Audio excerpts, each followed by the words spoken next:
ओम नमः शिवाय। गीत कथा के इस सत्र में मैं आप सभी का हार्दिक स्वागत करता हूँ।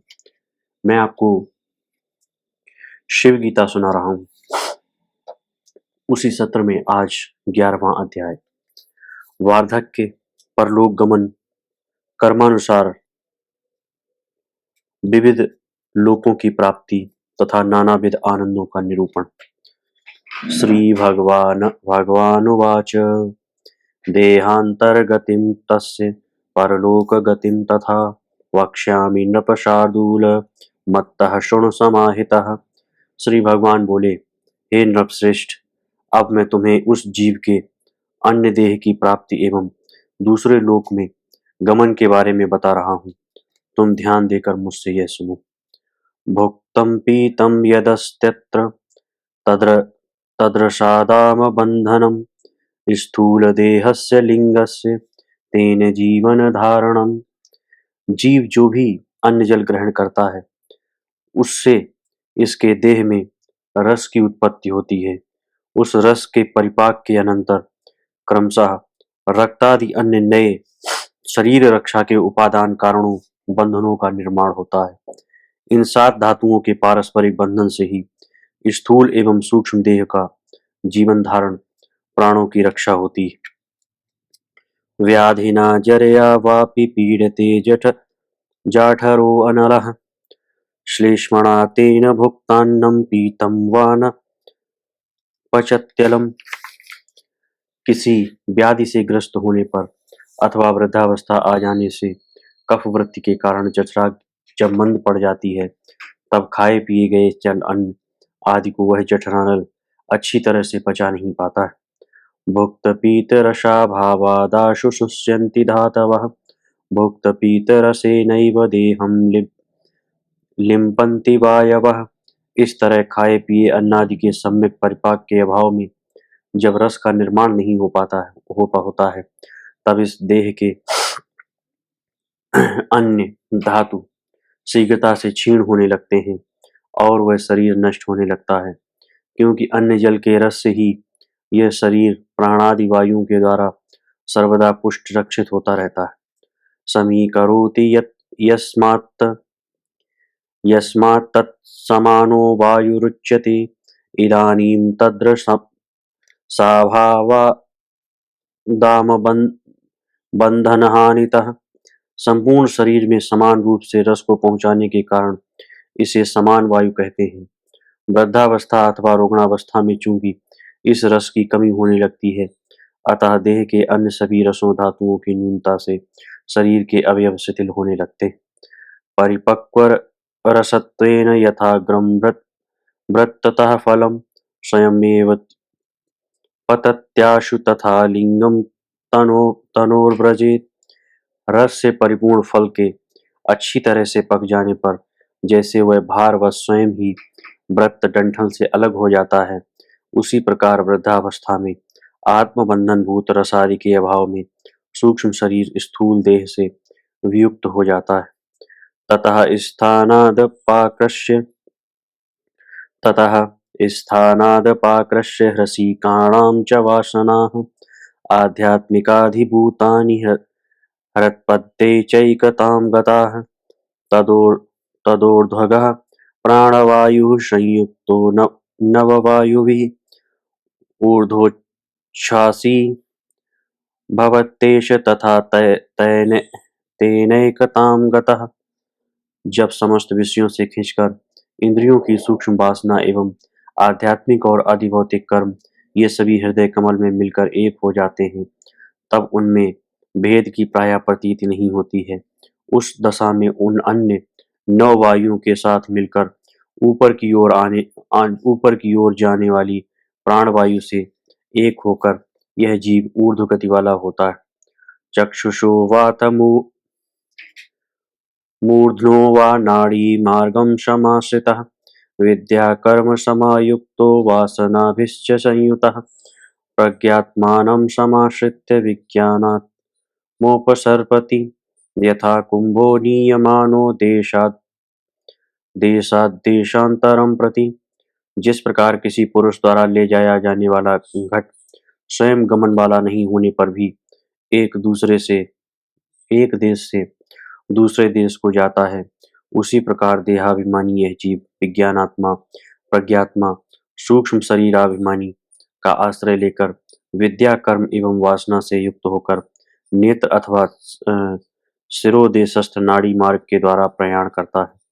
स्वपूर्ण एव सर्वत्र च आकाशो अपि तत्र तु घटाकाशाख्यतां याति तद्वत् तद्वल्लिंगम परात्मनः। जैसे कोई घट जहाँ भी ले जाया जाता है, सर्वत्र आकाश से पूर्ण होकर ही जाता है, और जहाँ वह होता है उसका अंतः प्रदेश घटाकाश के नाम से कहा जाता है। उसी प्रकार जीव का गमनागम एवं विज्ञानात्मा, प्रज्ञानात्मा आदि व्यवहार उपाधि के कारण ही माने जाते हैं, ये वास्तविक नहीं है। पुनर्देहांतरम याति यथा यथा कर्मानुसारतः आमोक्षात् संचरत्येव मत्स्यः कूलद्वयं यथा। उस जीव का जैसा कर्म होता है, उसी के अनुसार वह मोक्ष होने से पहले तक पुनः पुनः एक देह से दूसरे देह में जाता रहता है। उस जीव का जैसा कर्म होता है, उसी के अनुसार वह मोक्ष होने से पहले तक पुनः पुनः एक देह से दूसरे देह में जाता रहता है। जिस प्रकार कोई मछली किसी नदी के दोनों ही तटों की ओर आती जाती रहती है, पाप भोगाय चेद गच्छेद्यम दूतैरधिष्ठितः यातना देहमाश्रित्य नरकानेव केवलम। यदि पाप की अधिकता हो तो उसके भोग के लिए यमदूतों के वशीभूत हो वह यातना देह का आश्रय लेकर केवल नरकों में ही जाता है। इष्टापूर्तादिकर्माणि इष्टापूर्तादिकर्माणि यो अनुतिष्ठति सर्वदा पितृलोकं व्रजत्येष धूममाश्रित्य बर्हिषः। जो मनुष्य सर्वदा यज्ञ एवं तालाब निर्माण आदि पुण्यदायक कर्म ही करता है, वह अग्नि से उत्पन्न धूम का आश्रय लेकर पितृलोक को गमन करता है। धूमाद्रात्रिस्तथा कृष्ण पक्षस्तस्माच्च दक्षिणम् अयनं च ततो लोकं पितॄणां च ततः परम् चंद्रलोके दिव्यदेहं प्राप्य भुंक्ते परां श्रियम्। सर्वप्रथम यह धूमाभिमानी देवता के पास जाता है, उसके बाद रात्रि अभिमानी देवता के पास, तदनंतर कृष्ण पक्ष के अभिमानी देवता के समीप और अंत में दक्षिणायन के पथ के अभिमानी देवता के पास जाता है। इन सब के अधिकार क्षेत्र से जाता हुआ वह पितृलोक पहुँचता है और वहां से आगे चंद्रलोक में पहुंचकर दिव्य देह प्राप्त करके उसके द्वारा उत्तम लोकों को भोगता है। तत्र चंद्र समानो असौ यावत् कर्म फलं वसेत् तथैव कर्म शेषेण यथैतत् पुनराव्रजेत्। वहां वह तब तक चंद्रमा के साथ उनके दिव्य भोगों में रमण करता रहता है जब तक उसका कर्मफल समाप्त नहीं हो जाता, और ज्यों ही कर्मफल की समाप्ति होती है, जिस क्रम से वह चंद्रलोक गया था पुनः उसी क्रम से वापस लौट आता है, पुनः जन्म लेता है। वपुर्विहाय जीवत् त्वमासाद्याकाशमेति सः आकाशाद्वायुगा आकाशाद्वायुमागत्य वायोरम्भो व्रजत्यथा। उस चंद्रलोकस्थ देह का परित्याग कर वह सबसे पहले आकाश में आता है और आकाश से वायु में तथा वहां से जल में आता है। अद्भ्यो मेघं समासाद्य ततो वृष्टिर्भवेदसौ अद्भ्यो मेघं समासाद्य ततो वृष्टिर्भवेदसौ ततो धान्यानि भक्ष्याणि जायते कर्म चोदितः। जल से मेघ से वृष्टि द्वारा वह जीव अपने कर्म से प्रेरित होकर धान्यादि भक्ष्य पदार्थों में प्रविष्ट हो जाता है। योनिमन्ये प्रपद्यन्ते शरीरत्वाय देहिनः स्थाणुमन्ये अनुशयन्ति यथा कर्म यथा श्रुतम्। अपने कर्म एवं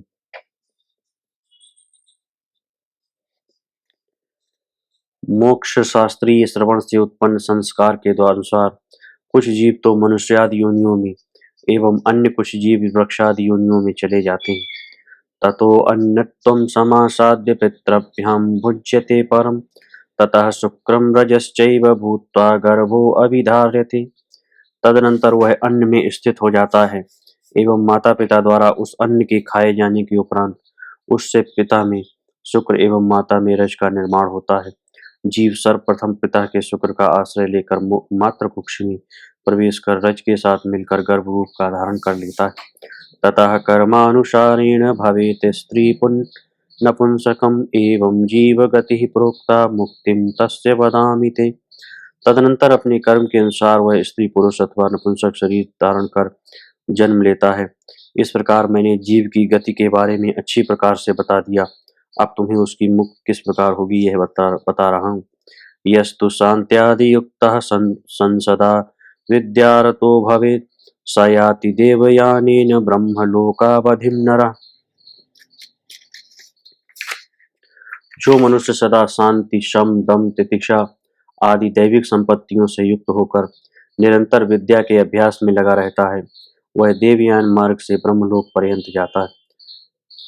अर्चिर्भूत्वा दिनं प्राप्य शुक्ल पक्ष मतो व्रजेत् उत्तरायण मासाद्य संवत्सर मथो व्रजेत्।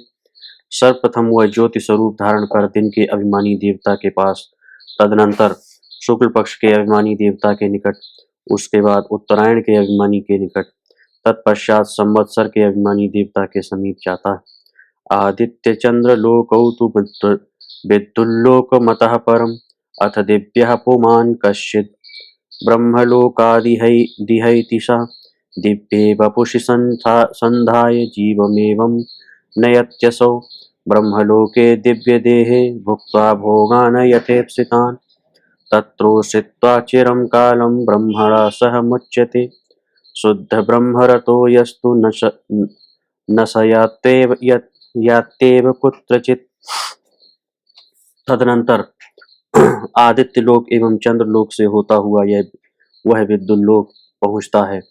उसके बाद ब्रह्मलोक से कोई दिव्य पुरुष वहां आता है एवं वह दिव्यात्मा उस जीव को दिव्य शरीर से युक्त कर अपने साथ ले जाता है। ब्रह्मलोक में उस दिव्य शरीर से अपने वांछित भोगों को भोगता हुआ दीर्घ काल तक वहां रहकर अंत में ब्रह्मा जी के साथ ही मुक्त हो जाता है। किंतु जो समाधि गुणों से युक्त हो शुद्ध ब्रह्म की उपासना करता है वह कहीं भी आता जाता नहीं। तस्य प्राणा विलीयन्ते जले सैन्धव खिल्यवत् स्वप्नद्रष्टा यथा सृष्टिः प्रबुद्धस्य विलीयते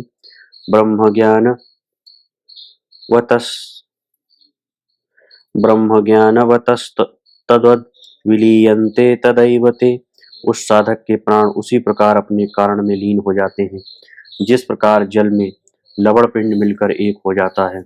जिस प्रकार स्वप्न देखने वाले पुरुष का संसार उसके जागते ही लीन हो जाता है, उसी प्रकार इस जीव को जिस क्षण ब्रह्मज्ञान प्राप्त होता है उसी समय उसकी अपने स्वरूप में स्थिति हो जाती है। विद्या कर्म विहीनो यस्तृतीयं यत् स्थानमेति सा। और जो मनुष्य विद्या एवं कर्म से रहित है, अपने आश्रम धर्म का परिपालन नहीं करता, वह दोनों स्थानों से भिन्न तृतीय स्थान नरक में चला जाता है। भुक्त्वात्र नरकान् घोरान् महारौरवान् पश्चात् प्राक्तनशेषेण क्षुद्रजन्तुर्भवेदसौ यूकामशकदंशादिजन्मासौ लभते भुवि। एवं जीवगतिः प्रोक्ता किमन्यच्छ्रोतुमिच्छसि। वहां वह रौरव महारौरव आदि नरकों में भयंकर यम यातना को भोगने के बाद बचे हुए कर्म फल से क्षुद्र जुआ लीक मच्छर आदि जंतुओं के रूप में पृथ्वी पर जन्म धारण करता है। इस प्रकार मैंने तुम्हें जीव गति के बारे में बता दिया। अब तुम और क्या सुनना चाहते हो। श्री राम उवाच भगवन् यत्त्वया प्रोक्तं फलं तज्ज्ञानकर्मणोः ब्रह्मलोके चंद्रलोके भुंक्ते भोगानिति प्रभु। श्री राम बोले, हे षडैश्वर्य संपन्न प्रभु, ज्ञान एवं कर्म से होने वाले जिस फल का आपने वर्णन किया है। जीव ब्रह्मलोक तथा चंद्रलोक में किस प्रकार उन भोगों को वह भोगता है। गंधर्वादिषु लोकेषु कथं भोगः समीरितः देवत्वं प्राप्नुयात् कश्चित् कश्चित् कश्चिद् इंद्रत्वमेतिश्च।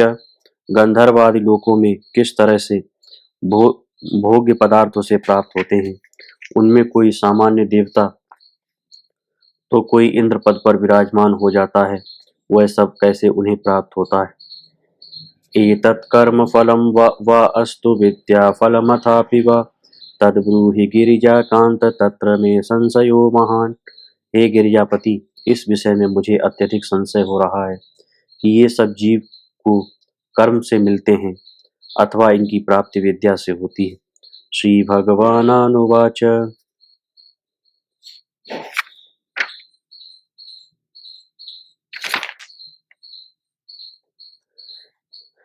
तद्विदा कर्म तद्विद्या कर्मणो रेवानुसारेण फलं भवेत्।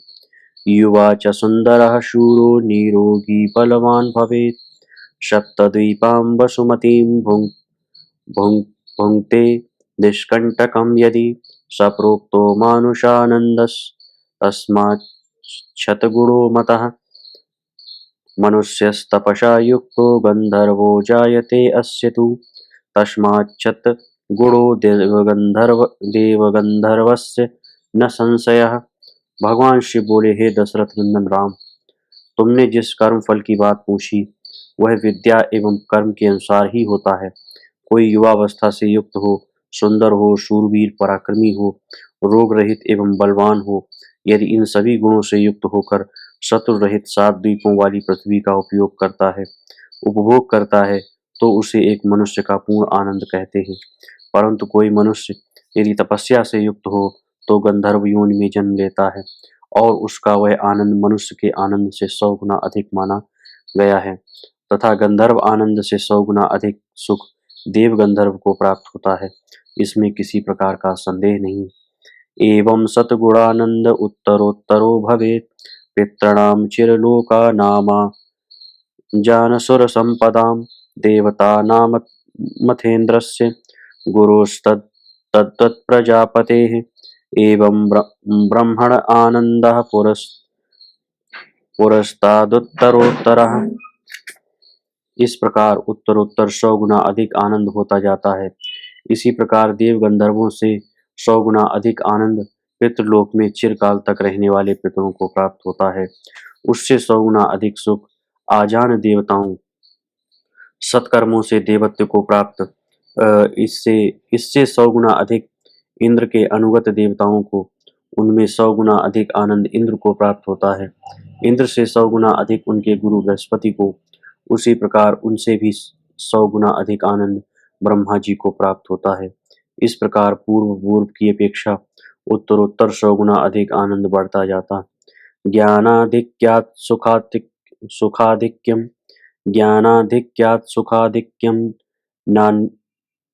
नान्यदस्ति सुरालये श्रोत्रियो अब्रजिनो अकाममहतो यस्य द्विजो भवेत् तस्याप्येवं समाख्याता आनन्दाश्चेत्तरोत्तरम्।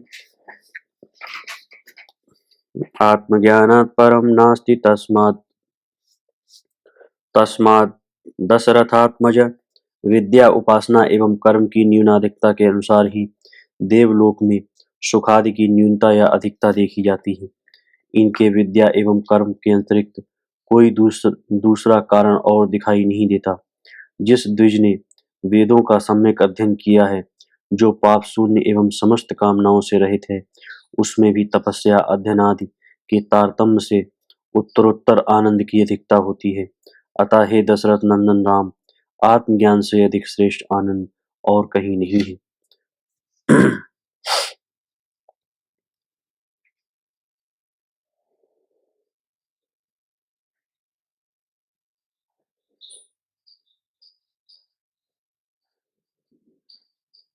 ब्रह्मणा कर्मभिर्नैव वर्धते नैव हीयते न लिप्यते पापकेन कर्मणा ज्ञानवान यदि। तत्वज्ञानी पुरुष शुभाशुभ कर्मों से न तो बढ़ता है और न ही घटता है। इस प्रकार का तत्त्व पुरुष निंदनीय कर्मों से लिप्त नहीं होता। तस्मात् सर्वाधिको विप्रो ज्ञानवानेव जायते, ज्ञात्वा यः कुरुते कर्म तस्याक्षय्य फलं भवेत्। ब्रह्म ज्ञान की ऐसी महिमा होने के कारण तत्वज्ञ विप्र सबसे अधिक श्रेष्ठ होता है। इस ब्रह्म तत्व को जानकर जो कुछ किया जाता है वह सब अक्षय फल वाला हो जाता है। यत्फलं लभते मर्त्यः कोटिब्रह्मण भोजनैः, तत्फलं समवाप्नोति ज्ञानिनं यस्तु भोजयेत्।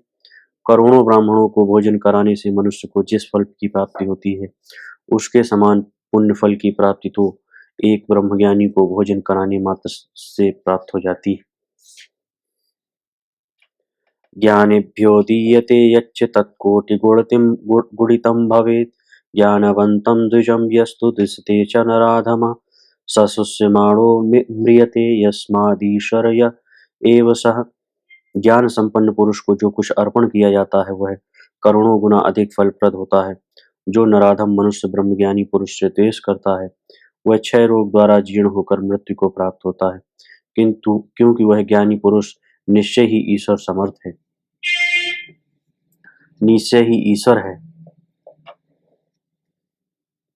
उपासको न यात्येव यस्मात् पुनरधो गतिम्, उपासनरतो भूत्या तस्माद्दास्व सुखी नृप।